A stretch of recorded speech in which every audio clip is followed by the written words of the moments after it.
क्या आप उन कहानियों पर यकीन करते हैं जिनमें आत्माएं सदियों से एक किले में कैद हैं? ऐसी जगह जहां इंसानों की चीखें दीवारों में दफन हो चुकी हैं और जो कभी उस किले में गए वो फिर कभी वापस नहीं आए। यह कहानी है एक वीरान किले की जिसे लोग भूल चुके थे, लेकिन फिर तीन दोस्तों की जिज्ञासा ने उन्हें उस किले में खींच लिया। काले अंधेरों से भरा वह किला, जहां किसी का स्वागत नहीं होता, बल्कि वहां सिर्फ अनजान खौफ और दर्द का बसेरा है। जब गांव का एक युवक अपने गुमशुदा दोस्तों को ढूंढने निकला, तब वह भी इस अंधेरे पाश में बंधता चला गया। अब इस किले में कैद है 7 खौफनाक आत्माएं जो हर रात चीखों से उस जगह को गूंजा देती हैं। क्या कोई और इस रहस्य को सुलझाने की हिम्मत करेगा, या फिर ये आत्माएं हमेशा के लिए भटकती रहेंगी? तो इस वीडियो में देखिए कैसे ये आत्माएं और इस किले का रहस्य अब भी लोगों को खौफ में डाले हुए है। अगर आपको डर लगता है तो अकेले न देखें, क्योंकि इस किले का अंधेरा आपका भी पीछा कर सकता है। शाम का समय था। सूरज धीरे धीरे डूब रहा था और जंगल की परछाइयां लंबी होती जा रही थीं। राघव और उसके दोस्त अनिकेत और सीमा तीनों ही शहरी शोर शराबे से दूर एक पुराने किले की खोजबीन के लिए निकले थे। किले के बारे में कहा जाता था कि वो सदियों से वीरान पड़ा था और वहां जाने की हिम्मत बहुत कम लोगों में ही थी। वहां के स्थानीय लोगों का मानना था कि किले के अंदर भूतों का बसेरा है। राघव ने अपनी जिज्ञासा के कारण इस जगह को चुन लिया। जंगल में गाड़ी छोड़कर वे तीनों पैदल ही किले की ओर बढ़ने लगे। रास्ते में गहरी चुप्पी छाई हुई थी, जैसे जंगल ने भी सांसें रोक रखी हों। हवा में एक अजीब सी गंध थी, जैसे किसी चीज का सड़ता हुआ मांस। किले में प्रवेश करते ही उन्हें एक अजीब सा एहसास हुआ। ऐसा लग रहा था जैसे कोई उनके हर कदम को गिन रहा हो। किले की दीवारें पुरानी, दरारों से भरी हुई और खंडहरों में तब्दील हो चुकी थीं। अनिकेत ने हंसते हुए कहा, अरे, ये लोग भूत प्रेत की बातें फैलाकर हमें डराना चाहते हैं। यहाँ तो कुछ भी नहीं है। लेकिन तभी एक ठंडी हवा का झोंका आया और किले का दरवाजा एक भयानक आवाज के साथ बंद हो गया। तीनों ने एक दूसरे की ओर देखा। सीमा का चेहरा पीला पड़ गया था। शायद दरवाजे को हवा से बंद हो गया। राघव ने उन्हें शांत करने की कोशिश की, लेकिन उसकी आवाज में भी डर झलक रहा था। उन्होंने किले के अंदर घूमना शुरू किया। एक कमरे में पहुंचते ही उन्हें चारों ओर खून के धब्बे और काली परछाइयां दिखने लगीं। दीवारों पर उभरी उंगलियों के निशान जैसे चीख चीख कर उनके दर्द की कहानी कह रहे थे। तभी एक भारी कदमों की आवाज गूंजने लगी। अनिकेत ने जल्दी से टॉर्च की रोशनी उस दिशा में डाली, लेकिन वहां कोई नहीं था। फिर भी उस आवाज के साथ साथ किले का पूरा वातावरण और भी भारी हो गया था। सीमा की घबराहट बढ़ रही थी। राघव, हमें यहां से वापस चलना चाहिए। ये जगह ठीक नहीं है। लेकिन राघव की जिज्ञासा उसे किले के गहरे हिस्सों में खींचे जा रही थी। अचानक अनिकेत की टॉर्च बंद हो गई। चारों ओर घना अंधेरा छा गया। तभी राघव को एक औरत की चीख सुनाई दी। उसकी आवाज इतनी भयानक थी कि राघव के रोंगटे खड़े हो गए। वे तीनों भागने की कोशिश करने लगे, लेकिन अंधेरे में रास्ता नहीं सूझ रहा था। एक जगह अचानक से सीमा रुक गई। उसकी आंखें खाली और चेहरा निर्विकार था। उसने जैसे किसी अज्ञात शक्ति के प्रभाव में आकर कहा, तुम्हें भी हमारे साथ रहना होगा, महिषा के लिए। राघव और अनिकेत चौंक गए।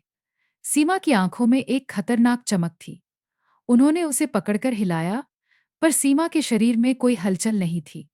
तभी दीवारों से खून टपकने लगा। उनके चारों ओर काली परछाइयां नाचने लगीं। किले की हवा में एक रहस्यमय धुंध फैल गई, जिसने उन्हें धीरे धीरे अपनी चपेट में लेना शुरू कर दिया।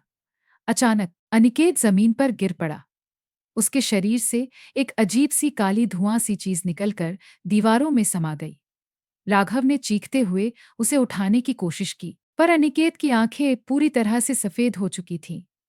राघव ने एक बार पीछे मुड़कर देखा तो उसे सीमा और अनिकेत की खाली आंखें उसकी ओर घूर रही थीं।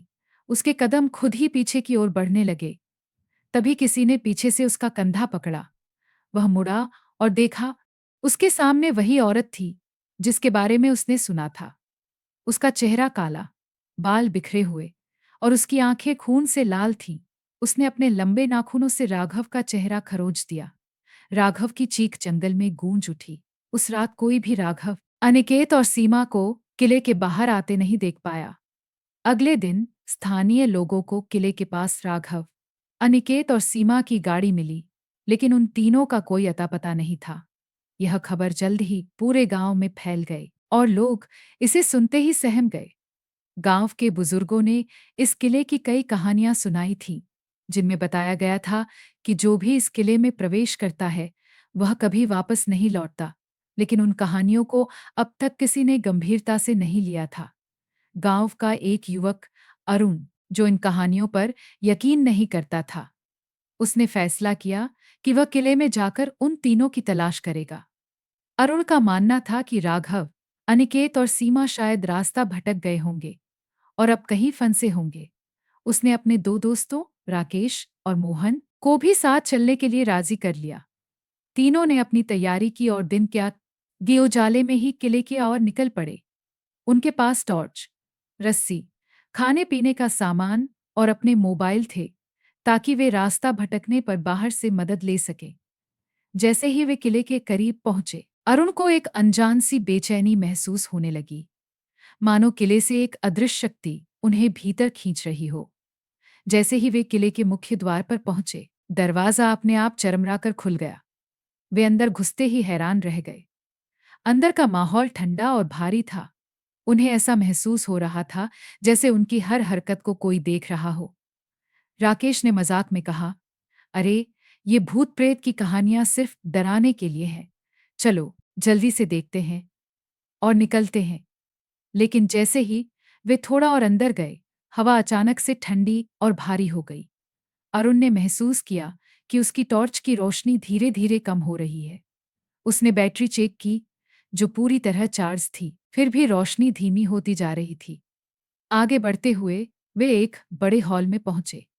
वहां दीवारों पर खून के धब्बे और बिखरी हुई खोपड़ियां दिखी। उनके कदम ठिठक गए। मोहन की हालत देखते ही देखते खराब होने लगी। उसका चेहरा पसीने से तरबतर हो गया था और उसकी सांसें तेज हो रही थीं। उसने हड़बड़ाहट में कहा, हम गलत जगह आ गए हैं, हमें यहाँ से वापस जाना चाहिए। अरुण ने उसे समझाने की कोशिश की, लेकिन तभी उन्हें दूर से किसी के कदमों की आवाज सुनाई दी। वो आवाज धीरे धीरे उनके करीब आ रही थी।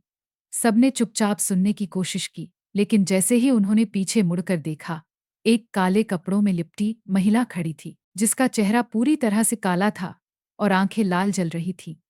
उसने एक खौफनाक आवाज में कहा, तुमने इस किले में आकर बड़ी भूल की है। अब तुम वापस नहीं जा पाओगे। अरुण ने तुरंत अपने दोस्तों का हाथ पकड़ा और वापस भागने की कोशिश की, लेकिन किले के दरवाजे एक भयानक आवाज के साथ अपने आप बंद हो गए। वे तीनों भीतर फंसे रह गए। तभी उन ढील से बेकार और घना अंधेरा छा गया। अचानक अरुण को लगा कि किसी ने उसके पैर पकड़ लिए हैं। उसने नीचे देखा और वह सन्न रह गया। जमीन से कई काली, सड़ी गली हाथें निकलकर उसके पैरों को जकड़ने लगी थीं। उसने खुद को छुड़ाने की कोशिश की, लेकिन हाथों की पकड़ और मजबूत होती जा रही थी। राकेश और मोहन ने अरुण को खींचने की कोशिश की, लेकिन उनके अपने शरीर में भी जैसे कोई ताकत नहीं बची थी। दोनों की आंखों के सामने अचानक से धुंधलापन छाने लगा और फिर उन्होंने खुद को अजीबोगरीब परछाइयों से घिरा हुआ पाया। परछाइयां धीरे धीरे उनके करीब आ रही थीं और उनके कानों में लगातार चीखों की आवाजें गूंज रही थीं। राकेश ने चिल्लाकर कहा, ये सब क्या हो रहा है? हमें यहां से बाहर निकालो। लेकिन उसकी आवाज कहीं गुम होकर रह गई। तभी अरुण ने अपनी पूरी ताकत से चिल्लाते हुए कहा, हमें जाने दो, हम यहां गलती से आए हैं। उसकी चीख से एक पल के लिए चारों ओर सन्नाटा छा गया, लेकिन अगले ही पल उन परछाइयों ने और तेजी से उन्हें घेर लिया। उन तीनों के कानों में अजीब अजीब आवाजें गूंजने लगी, जैसे कोई उनके नाम लेकर उन्हें बुला रहा हो। अरुण ने देखा कि दीवारों से खून बहने लगा था और खून की धाराएं उनके पैरों की ओर बढ़ने लगीं। जैसे ही खून की धाराएं उनके पैरों के पैरों तक पहुंची, उनकी आंखों में अंधेरा छा गया। उनके शरीर धीरे धीरे ठंडे होने लगे और वे तीनों वहीं गिर पड़े। गांव के लोग कहते हैं कि उस दिन के बाद से कोई भी अरुण, राकेश और मोहन को कभी नहीं देख सका। अब उस किले में 6 आत्माएं भटकती हैं और वे हर आने वाले को अपनी तरह का बना देती है, हमेशा के लिए अंधेरे के पाश में बांधकर। कुछ दिनों बाद गांव में अरुण, राकेश और मोहन के गायब होने की खबर फैल गई। गांव के लोगों में भय और दहशत का माहौल था। सबने किले के पास जाने से तौबा कर ली थी। लेकिन रामू, जो गांव का पुराना पुजारी था और जिसने बचपन से इस किले के बारे में कहानियां सुनी थी, उसने कहा, इस किले में किसी अज्ञात शक्ति का वास है जो मानव आत्माओं को निगल जाती है। हम इसे यूं ही नहीं छोड़ सकते।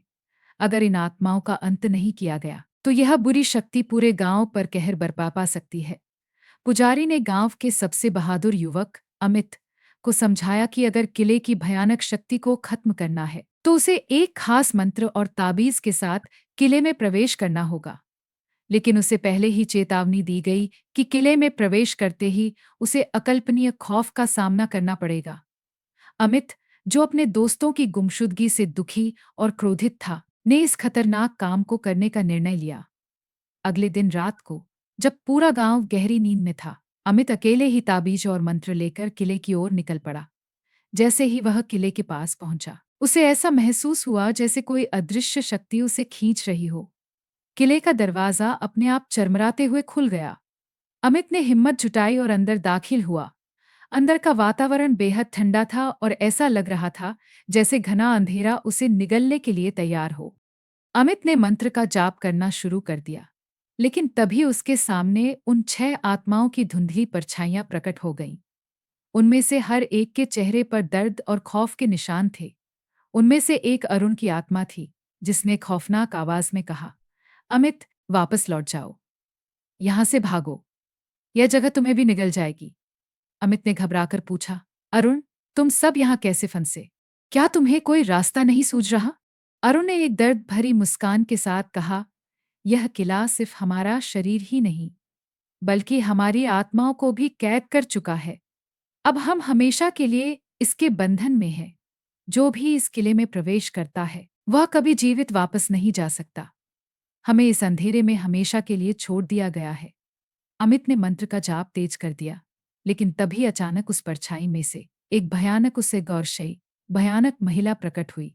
उसके चेहरे पर जहर की हंसी थी और उसकी आंखें खून जैसी लाल थीं। उसने अपनी लंबी, नुकीली उंगलियां अमित की ओर बढ़ाईं और उसे झकड़ लिया।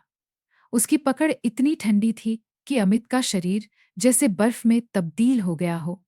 अमित ने मंत्र पढ़ना जारी रखा, लेकिन महिला की भयानक चीखों ने उसकी आवाज को दबा दिया। तभी उसे चारों ओर से आत्माओं का मंजर दिखाई देने लगा। दीवारों पर खून टपकने लगा और जमीन से निकली सड़ी गली उंगलियां अमित के शरीर को खींचने लगीं। अमित ने आखिरी बार अपने ताबीज को कसकर पकड़ा और पूरी ताकत से मंत्र का जाप किया। अचानक पूरे किले में एक भयानक झंझावात उठा। दीवारें कांपने लगीं और अंधेरा और घना हो गया। परछाइयां चीखने लगीं और एक भयानक गंध ने पूरे माहौल को भर दिया। फिर अमित की आंखों के सामने सब कुछ धुंधला हो गया। उसकी आंखों में जलन होने लगी और उसने देखा कि वह खुद भी उन परछाइयों में बदल रहा था। उसकी त्वचा सड़ने लगी और उसके चेहरे पर एक अजीब सा अंधकार छा गया। अमित की चीखें किले में गूंजने लगीं और उसे एहसास हुआ कि अब वह भी उन आत्माओं में से एक बन गया है। उसकी आत्मा हमेशा के लिए उस किले के बंधन में फंस चुकी थी। गांव में अब और कोई भी उस किले के पास जाने की हिम्मत नहीं करता था। कहते हैं कि उस दिन के बाद से किले में भटकने वाली आत्माओं की संख्या 7 हो गई। हर रात किले से चीखों की आवाजें आती हैं और जो भी किले के करीब जाता है, उसे दूर से अमित और उसके दोस्तों की मदद की गुहार सुनाई देती है। लेकिन अब कोई उनकी मदद नहीं कर सकता, क्योंकि वे सब अंधेरे के ऐसे पाश में बंध चुके हैं जहां से कोई भी वापस नहीं लौट सकता।